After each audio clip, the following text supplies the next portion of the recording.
Hello, and welcome to another Cloud Podcast, a podcast designed to bring you stories from the smartest minds in IT, operations, and business, and learn how they're using cloud technology to improve business and the customer experience. All right, well, welcome to another Cloud Podcast. I am excited today to have Mike Sasaki from Mitek Systems. He is the global head of customer success and support. Mike, welcome to the show. Glad to have you on. Thank you, Alex and Artie. Thank you for having me. Very excited to have this conversation. One of the best topics in 2021, I'd say. It absolutely is. And Artie, of course, my co-pilot, always here with me talking about customer success and support. How you doing today, Artie? Back from fresh from Vegas. Doing well. I just came back from CCW in Vegas, Contact Center Week, and it was the first conference held in the contact center world since the pandemic. Very small team, small group, about 400 total attendees, lots of different rooms, separated tables, and one kind of main stage that was very, very social distance. So it was very interesting to see us kind of get back to the norm, which I know will be most likely a common theme on this podcast, asking a little bit about how other companies do it and asking Mike about how he did it. But, Mike, welcome to the podcast. Alex, thanks for having me on again, as always. I'll kick it off with the first question. Yes. So we always like to start, Mike, with a little bit of a background of who you are, what you do, and a little bit more about your company. So tell us a little bit about your company and what you do there and what your day-to-day is. Yeah, sure. So Mitek is a San Diego-based software company, and we're kind of a 30-year startup. We were founded in the 80s, and we did a lot of defense work with imaging and things like that. And then the iPhone was invented. And when the iPhone was invented, we looked at the screen. I wasn't there at the time at Mitek, but those that were there looked at the camera and said, wow, that's a great camera.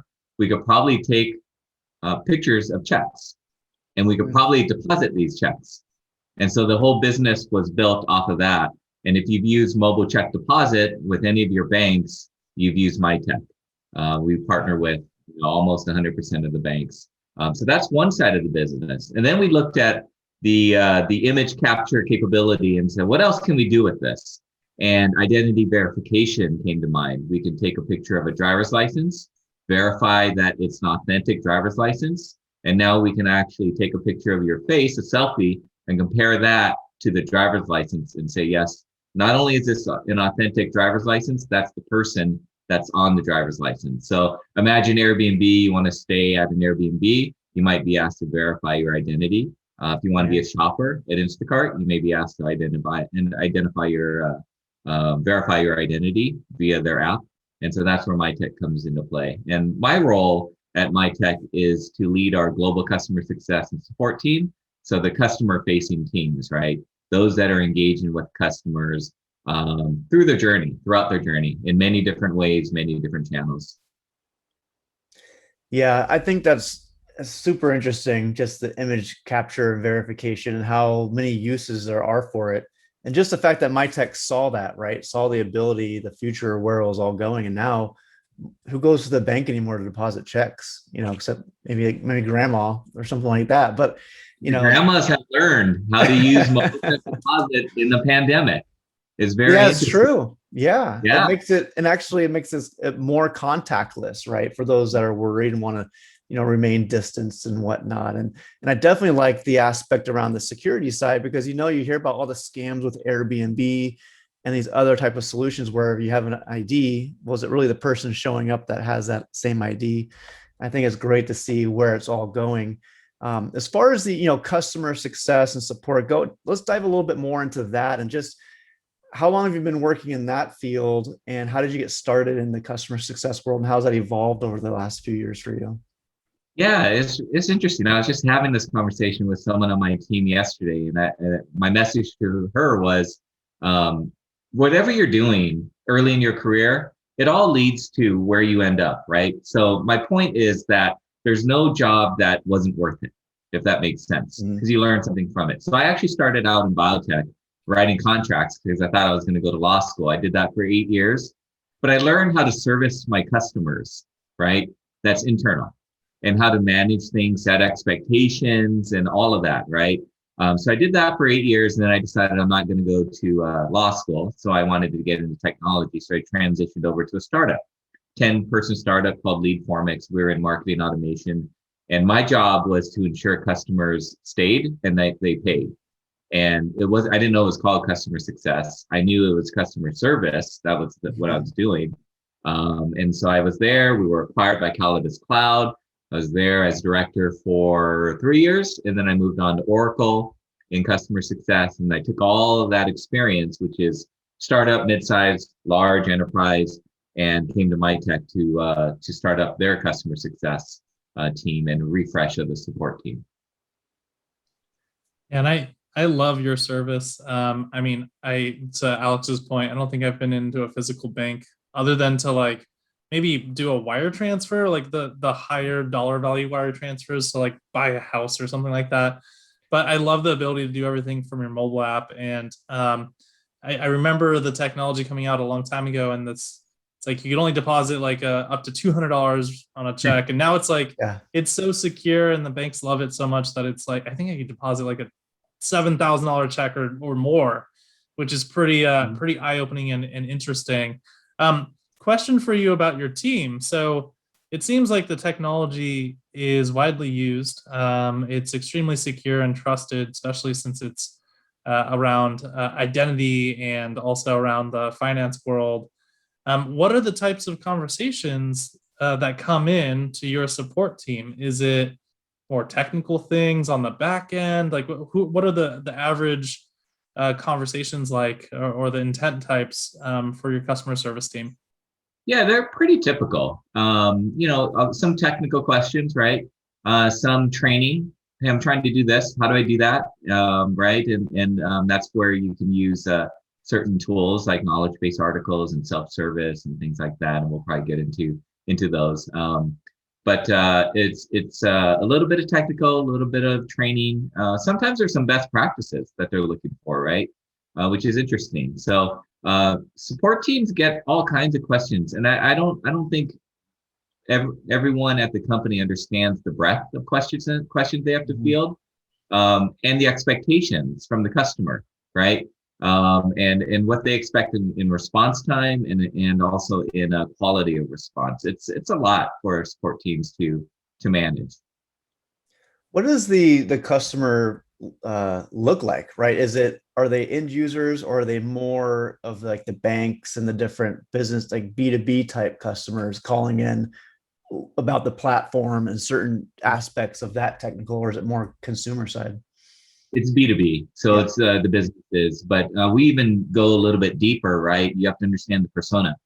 So the persona of the individual, are they an engineer? Are they a salesperson? Are they a business person that's reaching out to you? Because that determines how do they want to be communicated to, how do they learn, right? And where do they need to go? So understanding that is really important, but it's all B2B. Gotcha. And what in the future of your business, are you guys, because I've seen an app where you can download an app and you can take a picture of your house plant, and it'll use AI to tell you if your plant needs more water based off of the photo, and see if the leaves are dehydrated and things like that. Basically image capture to process it through AI and give some sort of other outcome. Are you guys exploring that? Are you guys exploring like what's the future state of your business? Or are you guys sticking to just the IT security, identity capture, financial world? What's the future of the business, if you could speak to it? Yeah, the future is there's a lot of opportunity in the future of identity verification, and a lot of it is going to come down to not necessarily what's the most secure, but what is the best customer experience. So if you think about I'm new to the iPhone game, and so I don't even know what it's called, where you use your fingerprint. Touch ID, that's what it's called, right? Yeah. So if you think about Touch ID, you don't realize, oh, this is more secure. I think what most consumers think about is this is easy, right? Or my face, this is easy. It happens to be more secure, right? So when security and convenience are built together, that thing is going to get adopted, right? So then we think about the future of identity verification. what do you need to verify your identity? Your handprint, perhaps, your face. Do you need a driver's license? Maybe not, right? In the future. Whole Foods is now you're able to check out with your fingerprint and they can look at the veins, the vein pattern. Yeah, So you go into Whole Foods, get all your food, go to the checkout, you put your hand on the scanner and it looks for your handprint and it looks at your vein pattern. And that's your identity. I mean, that is more secure, but it's also super easy, right? So the future is really going to be about consumer experience. And I would say that's not a new thing. I would think that experience is everything. And that really drives adoption. And that really drives who's going to win in any game of trying to come up with a solution, right? Who's adopted. And it does come around, come back to experience. Yeah, it's interesting. And when we talk about bringing security also comes with, the other side, which is risk and fraud and things like that. And when we bring on IT executives onto the podcast as well, we talk about security seems to be the number one topic that everyone's talking about because it's constantly evolving and changing. How do you balance, gathering all that information or, being able to capture all that information with the threats that are coming in from the outside that want to get that same information? Yeah. So is your question around how do we, so there's two things that are top of mind with our customers. It's how do I fight fraud, but also provide a great experience to the good customer? Because it's like, they go like this, right? And so that's the challenge really. And so, it's not necessarily about stopping all fraud. It's about making it harder, right? And so you really have to look at your use case as well. So if you take a bank, for example, and this is where you really have to understand your customer and your use case. If you take a bank, for example, if I'm going to allow a consumer to sign up for a checking account where they're going to be giving me money as a bank, how much friction do I need to put in place and how much fraud am I really trying to stop? What is the fraud in that case where they're opening a checking account and giving the bank money? Now, if they want a credit card from me, there's probably an expectation, even from a good consumer, I'll probably have to do more, right? To prove who I am, who I say I am. So the expectation of friction is there in the onboarding journey. And for the bank, they're thinking, I need to stop fraud if I'm giving money away. I'm less concerned about the customer experience. And so that's how you balance it. It's not one, you choose one way as a bank and you apply it to all use cases. You really got to look at that use case first, and then you apply your fraud techniques. Yeah, it really is that balancing act, right? Because as we try to improve the customer experience and make it a frictionless process for everything they do, you can't go too far down. Otherwise, you start to lose some of those security aspects that you need to protect. And there's all the compliance things that are in place for banks and credit card organizations and government and things like that. So absolutely makes sense. One more thought on top of that is that we had one customer, this is super interesting what they did. So we do a document verification, right? Driver's license, you scan it, you verify it. They had a survey at the end of that asking about that process. And the feedback that they got was super interesting. You would think that most or some would be really frustrated with it. They said they felt more secure. They felt like they're taking their protection of their identity more seriously. And they got really high NPS scores. That surprised me, actually, to be honest. But that kind of goes to, you have to get the data, right? Before you assume something is going to be one way or the other. I know a customer is going to react one way or the other. You put it out there, the solution, you survey them, you get the data, you analyze it, you iterate. Yeah, I just came back from Vegas, and for those who haven't really been on a casino floor gambling, you literally have to show your ID to like 15 people if you want to. It's the front desk person, you have to show your ID to the like rewards person. You've got to, every time you go to a table, when you're in the cashier line, you have to cash your chips back out to dollars. It's frustrating, and they try to make it better with creating these like rewards cards that have your ID, associated to it, and that way, if you leave your ID up in the room, you should be good to go. But there's still those kind of requirements. I'm hoping at some point in time, maybe the casinos or maybe some of these more not banks per se, but areas where you have money changing hands can get better at tracking that. Maybe using technology and tools like you guys have, where you could upload everything into an app, and then it's just geolocation that knows that, you are that person next to the phone. That's Well, you know what, Artie? It's funny you mentioned that. We work with a partner that works with hotels, some of them in Vegas, and you can check in now via their app. So you scan your driver's license, you check in via their app, and then your room key is on your phone. Now you go to your room, straight to your room, and you unlock your door, right? You don't ever have to go to a desk. Now, the great thing for the hotel is your app is now on the phone, the guest phone, and they can track you, and they can serve you. You're at the pool. Hey, would you like a burger? Hey, you're at the tables. Hey, there's a blackjack tournament right now, right? So it's great for the hotel as well. So that is the future, less risk or less friction rather. Yeah. One thing you mentioned that you were talking about the future of identity, the idea that if you go to a bar, you need to hand over your driver's license and give them your name, your address, your driver's license number is ridiculous, right? Why do they need a database of that? All they need to know is, are you 21? Yep. It's binary, yes or no. So that's the future is I'm over 21. Okay, come in, right? They don't need all that extra information.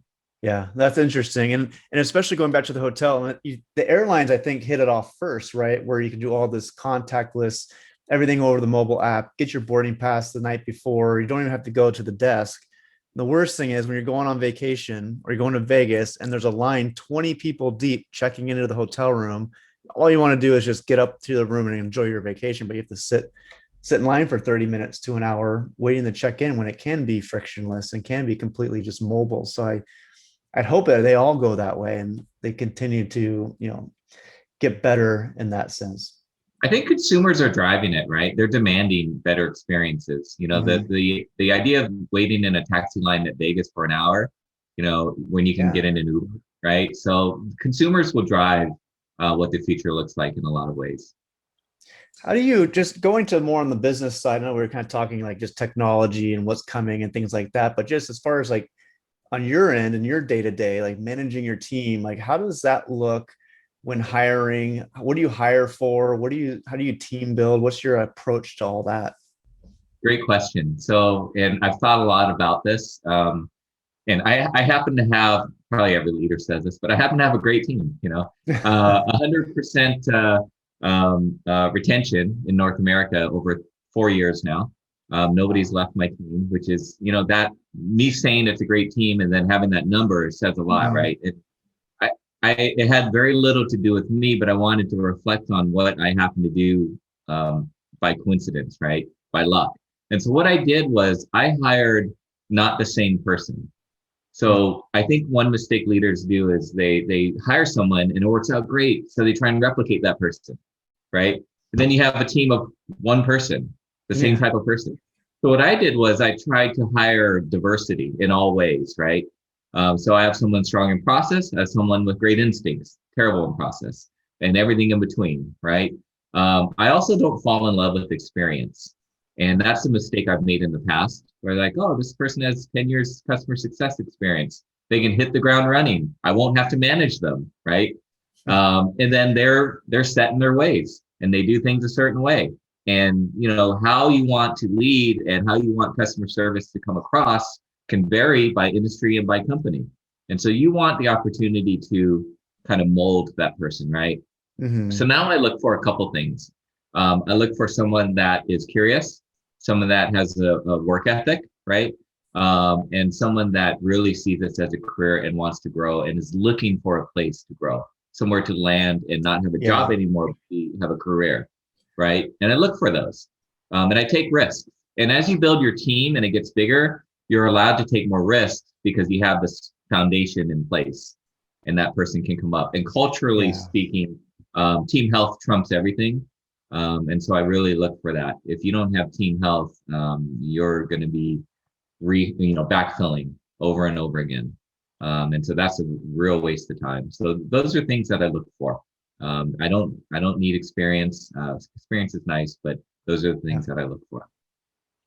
First of all, kudos. I don't think I've ever heard of a 0% churn, especially in a I probably jinxed it, so yeah. Talk to us a little bit about. I'm going to drill into that a little bit more. Talk to us a little bit about your employees. Obviously, no churn in the last 4 years. What about career growth and career pathing?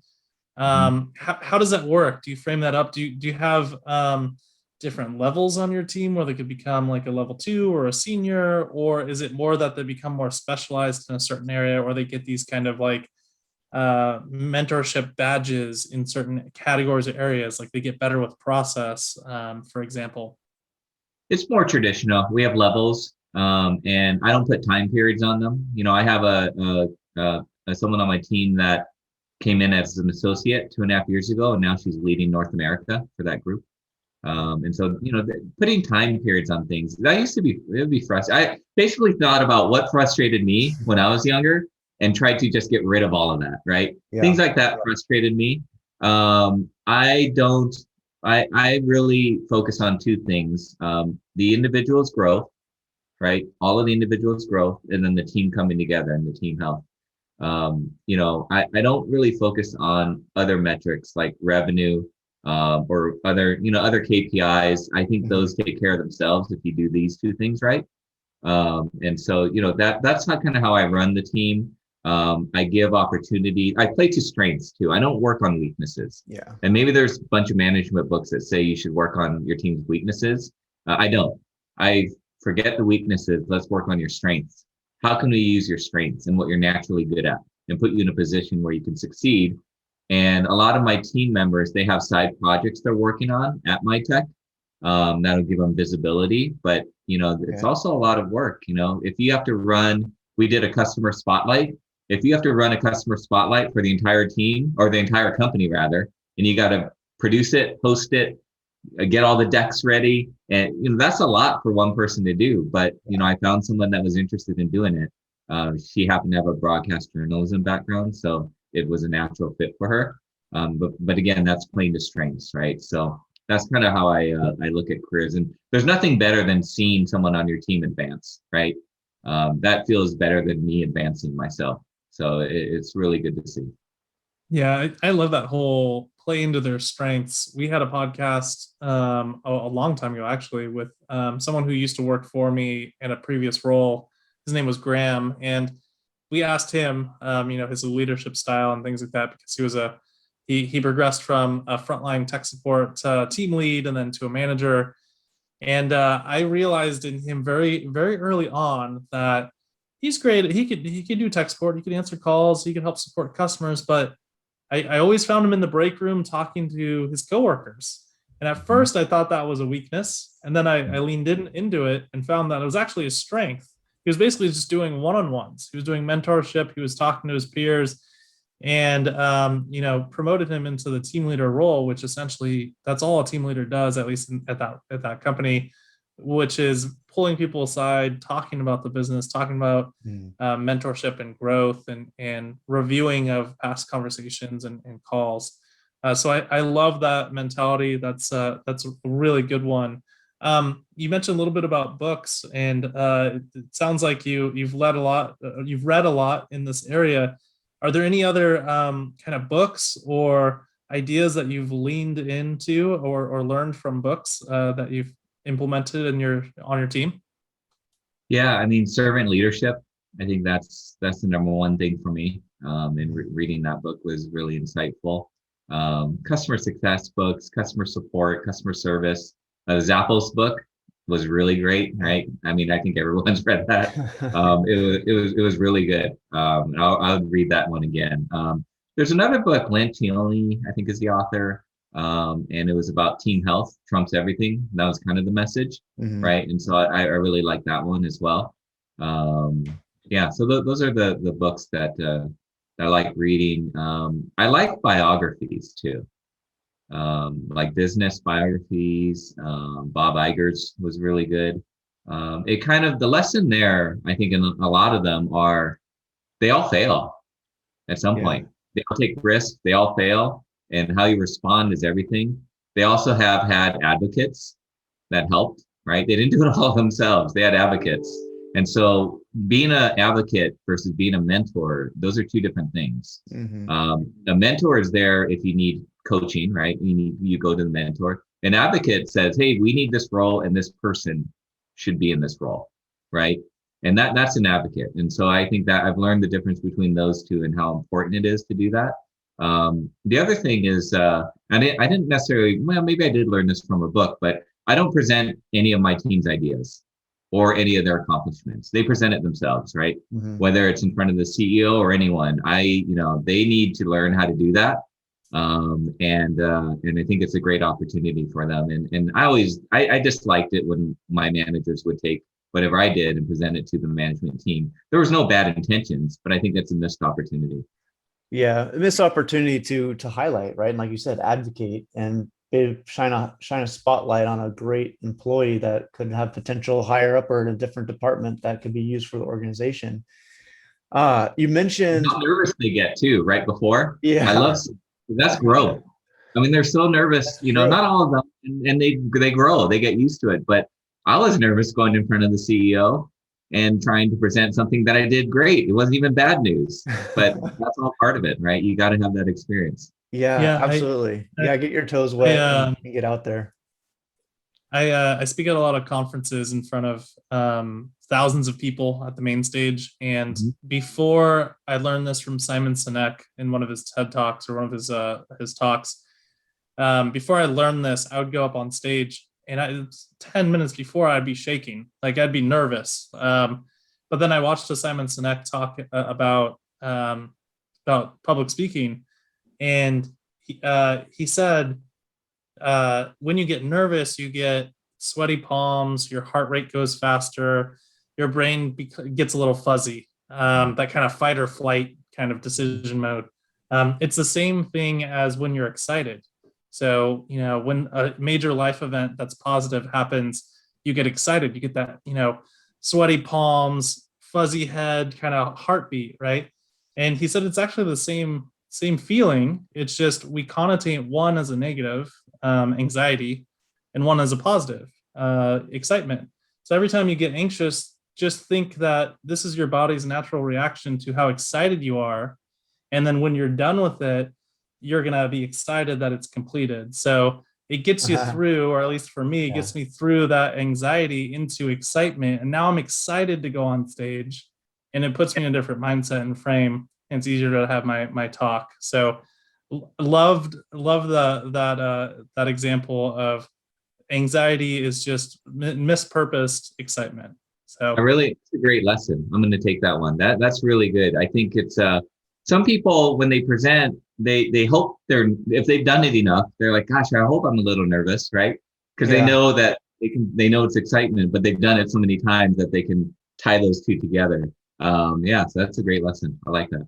That's interesting. absolutely, Alex, you had a question. Well, I was I'll just pass going it to over. mention, so we talked beforehand, and as your employees are presenting to the CEO, and it's like about teamwork, and you talked about the health of your team is so important. And I know you mentioned your CEO kind of mentions the same thing. The health of the company is like the fundamental to everything as far as growth goes. Talk a little bit about, because he's a newer CEO, about what he's doing and where he's taking the company and what changes he's made, good changes that he's made that you've seen compared to other things you've seen in the past. Yeah, so he's been at Mitek, I think 2.5 years now at this point. And when he came in, he did he did a lot of great things. A couple things that stood out. I mean, this one was interesting. So he was being introduced to the whole company, and so he got up and he, said his name, and he said, if you want to learn about where I've been, what I've done, go to LinkedIn. I'm not going to talk about that here. And he started talking about who he is. I'm from New Jersey. I have a family. I have 2 dogs. I have 2 kids. My wife. Blah blah blah. And it was really interesting. I've never seen that. Usually, someone gets up and rattles off their resume, right? Mm-hmm. He didn't take that approach. So he was human. He was one of us. And then right away, his one of his main goals was really to get us working better together, interlocked. One thing that sticks into my mind that he says, these 6 words is reasonable people, equally informed, seldom disagree. And he would say that over and over. And there's a lot in there, right? Reasonable Mhm. people, equally informed, seldom disagree. One, do your homework, get informed. The other is listen, right? So those two things are really important, and that's been a game changer for us. And he also, it's funny, he said he would be involved in a lot of things. And I was thinking, no, okay, CEO comes in, of course they're going to say that, I'll probably never see him. He's involved in, I don't know how he does it, but he's involved in so many things. And he does this thing in meetings where he's just dialed in the whole meeting, just focused. And I don't know how he does it. And I've tried to do it. I'm trying to mimic that, but I mean that's really something else that he's able to do. And those are things that changes cultures and changes trajectories for companies. Yeah, when someone can really get in there and light a fire, right? A positive one to rally the troops and get them going in a new direction. It can be hard. And I think you mentioned before about how like some people that aren't on board, well, get off the train kind of thing, right? Or this is where we're going. And so talk a little bit about that. I know. Yeah, that one was interesting. Yeah, he said, listen, there are three types of people at any company. There are cynics. Well, let me start with the positive. There are believers, there are non-believers, and there are cynics. Your job is to exit the cynics and turn the non-believers into believers, right? And if you don't, you have a time period. You got to get that done. And if you don't, then he also says, make it happen, don't let it happen. And so that's his version of you're letting it happen. You're letting this stay, and you're expecting better outcomes, right? I'm giving you the cover to actually take action. And his belief is that, and I believe it too, the cynics aren't going to be believers, but the non-believers can be believers, right? So it's a nice, simple way to think about it. Yeah, I like those kind of three: the believers, non-believers, and the cynics. And sometimes you want to hire a cynic, almost like a secret shopper. Come in, tell us what we're not doing right, so you could learn from them. But you don't want them poisoning the well. You don't want them, in the operations making the changes. You want to make sure that you learn from them and learn at their viewpoint. But oftentimes you want to make sure that you do right. I'm gonna change gears just a little bit here. Tell us a little bit about how the pandemic either changed or did not change the way that your team does business, whether that's agents working from home or maybe a business process that changed. Just talk to us a little bit about the pandemic and how it changed. Yeah, I would say, of course, the pandemic was as negative as things come, right? But as far as my team goes, I started to see communication improve. I started to see the usage of tools improve, and efficiency improve, and happiness with the employees, right? Working from home, and I've worked from home before. I actually left Oracle because I wanted to work from an office, and so I got to work from an office for a couple of years, and now I'm back at home. But it's you have more time. Think about how much time you spend commuting, getting dressed, all of that, right? It's probably a couple hours. Now you can go to the gym, go for a walk, be with your family, whatever you want to do. So it's nice in that way. But the biggest thing what caught me off guard was the communication. I thought it would get worse because you can't go face to face with someone. But it actually got better. We started to use our systems, right? Our tools, our chat, Zoom, things like that. You can probably have quicker meetings. So I saw a lot more 30-minute meetings, even 15-minute meetings, right? And so that's been great. I think there's certainly Zoom fatigue, and so we've tried to manage that. We have Fridays no meetings, and so we try to have that. And actually tomorrow I don't have meetings. Tomorrow's Friday, right? Yeah. So I don't have meetings, but it's a nice way to take a break from Zoom, catch up on some work and emails and things like that. So yeah, those are some changes and some surprises that I've seen with the team. I've seen happy hours, or not happy hours, sorry, office hours. Like every Thursday at 3 to 5, you just block your schedule. So that means people can't book you, but they get ad hoc, almost like dropping into an office at office hours with a professor, ad hoc, just ping you really quick and say like, hey, can I have 5 minutes of your time? And your time's open. I've seen that be very, very successful. I have seen that. Yeah, I've been thinking about implementing that. I don't know where I heard it. I know a lot of people are probably doing it, but someone I was talking to mentioned that they do that. I thought that was a really good idea. I do block my calendar, so I do that part right. Yeah. Every day from 2 to 4, my calendar is blocked, but don't tell anyone. Yeah, they think I can't find time on your calendar. I just need that block to get work done, right? Sometimes we do, right? How do you, when it comes to like, managing the team and teamwork, like what do you do for team building when everyone's separate, disparate, and all over Yeah, the place? that's an interesting one, right? Because we tried the Zoom happy hours. I didn't really like those. They're a Mm, bit awkward. We have a chat group, and so we have a chat group, and that keeps us connected. And okay. I would say it's 50% fun, 50% work. And so we really use that, and I probably underplay or underestimate how important that was in keeping us together. And of course now we're able, like yesterday, I went out to a happy hour with some of the teammates, and so that was really nice. We actually like being around each other, so that helps, because if you're trying Yeah. to force team building and you actually don't like each other, it's not going to work.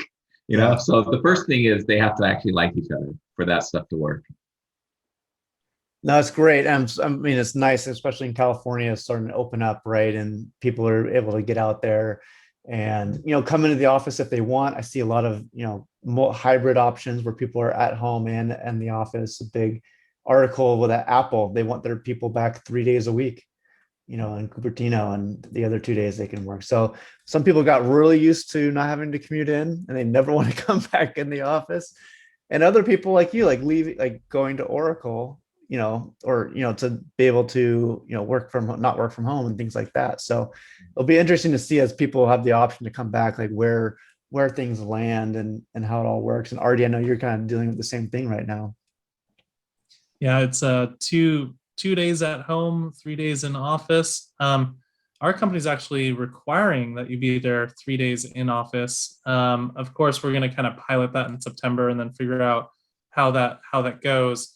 But yeah, there's been a lot of people and a lot of exceptions where people have moved out of the city or state, and they don't necessarily have a remote job. So we're going to have to figure out what we're going to do, try to either backfill that role or allow that person to work remote and maybe have even more of a remote structure where they come in once a month instead of, like come in for a week once a month instead. But it's good to have a healthy balance. It's good to have that in person. Also give the ability for people to work from home and be comfortable with that. I know Today our office open. Today is, but we're virtual first. We made that change.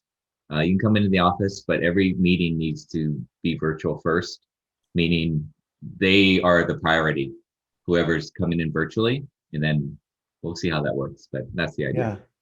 Yeah, and there's this shift now. So before the pandemic, it's kind of one of those, and every company does this differently, but come into the office, and if you don't feel well, go home. And most people before, they would just not come in the beginning and just call out sick, which is ideal. But now it's a very clear message.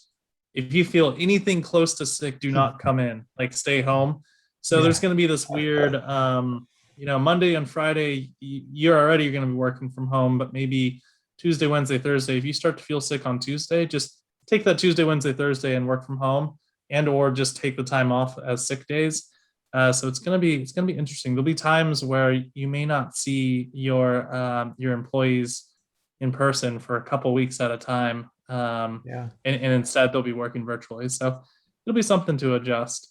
Remember when we used to go into the office with colds? I don't think we'll be Yeah. doing that. Right. What were we You thinking? just Yeah. stay back. You just kind of sit in your cubicle.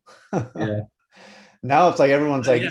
just on edge, obviously. But Right. it's If you I cough, was already, when you were mentioning that, I think about all the younger, the 20-year-olds on staff and how like they're going out partying on Thursday night. Well, they're not going to feel well on Friday, so they're just going to be right at home working remotely, nursing a hangover. Exactly. I mean, we talked to someone on the podcast where they said that their office space is just going to turn into a communal come and go if you want. No assigned desks, just use an open desk that's been clean up after yourself with wipes. And then it's really just going to be conference rooms are going to be set up so Yeah. that people can come in and celebrate birthdays and work anniversaries and have that social aspect, but also retreat back to their desks to continue their day-to-day work as if they were working from home. So it's going to be a different world. I'm excited for it. I don't know, Alex, you've always been remote, I believe. So I've been pretty much remote. Yeah. Well, you'll probably never get the office life, but you could always come into our office and say hi. That's right. That's right. Absolutely. I know we're bumped up a little bit against our time here. I want to go into one little caveat and just about just technology, right? We talked a lot about your business technology, but how do you leverage technology for just the customer success and support on your team? Like, how do you view it? How do you, where do you see it going to improve efficiencies and productivity for your team? Yeah. I'll just start talking, and if I go the wrong direction, bring me back. Yeah. Or if you have some you want to challenge me on something. Tools and technology, I've made the mistake of thinking that's going to be my strategy, right? I just bring it in and everything's going to be great. Now I realize that, you have to really have a strategy in place first, and the tools are going to scale it. But the things I think about when it comes to technology is really going back to those individuals, right, that are on the front lines. What's going to make their lives easier, their job satisfaction better.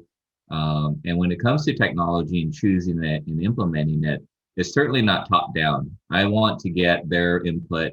They're going to own it, design it. I'll be there to, advise.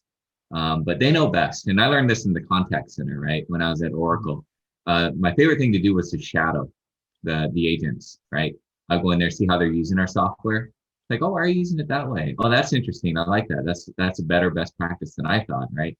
And I was like, what would you do and they had all these ideas. What would you do to improve it? Oh, this. Mm-hmm. Great ideas. The manager is not so much. The VP, no idea, right? Yeah. So it really taught me a big lesson that the best ideas are going to come from those that are actually doing the work. And those that need to be involved in choosing the tools and technology need to be the ones that are actually going to be using it, right? For many reasons. One is just practical. The other is they feel like they had some decision, Mm-hmm. point, and they own it, right? So they're going to make it work. So those are it sounds simple, but not a lot of people do those things.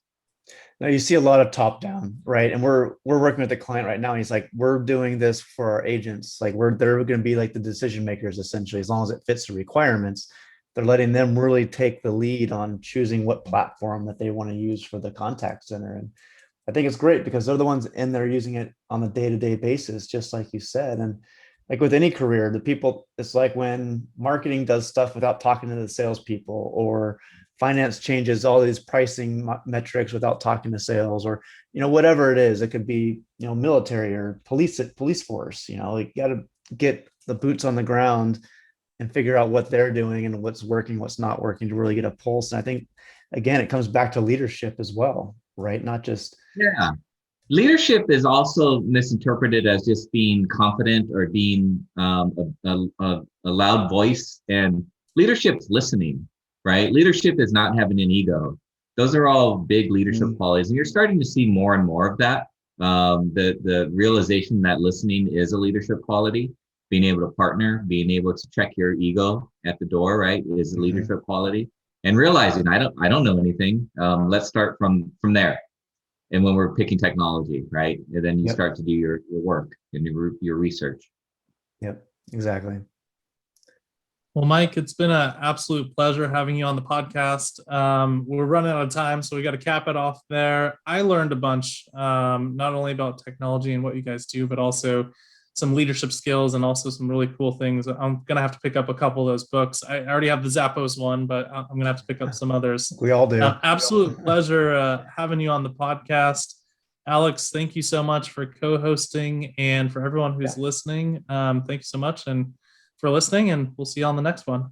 Great. Thank you both. Thank you, Mike. Bye, guys.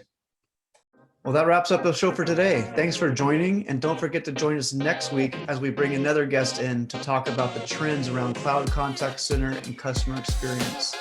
Also, you can find us at adleradvisors.com, LinkedIn, or your favorite podcast platform. We'll see you next week on another Cloud Podcast.